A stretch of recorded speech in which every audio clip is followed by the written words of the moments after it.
Hey everyone, I am back and I want to continue our conversation on the Paycheck Protection Program. I alluded to it briefly in my last video on premium grace periods, and today I'm going to give a quick highlighted synopsis of what it is. I'm going to include a detailed, more comprehensive explanation of what it is in a link attached to this video.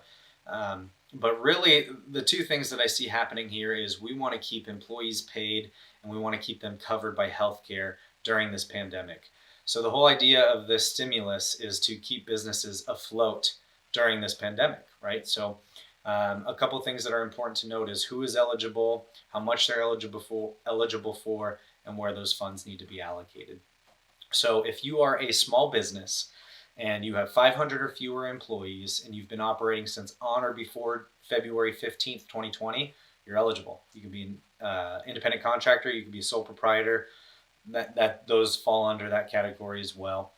How these funds are provided, it's basically amounted to 2.5 times your monthly payroll.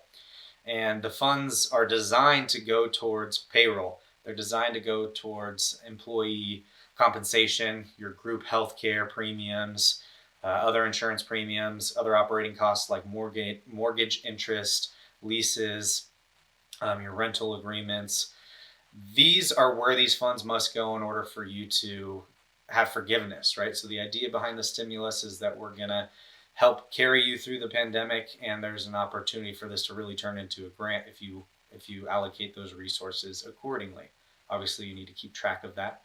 And it's also important to know that you can look through whoever your current banking partner is, and they should have access to these SBA loans or be able to point you in the right direction for them. And again, the whole point is how can we stay afloat? How can we thrive coming out of this? So how can we survive right now and how can we thrive coming out of it? We'll get through this together. We'll get through this stronger. And I'll continue to provide as much help and resources as I can. And hopefully this has been something that you can use and again, help you thrive coming out of this. Have a great rest of your week, and I'll be back with more.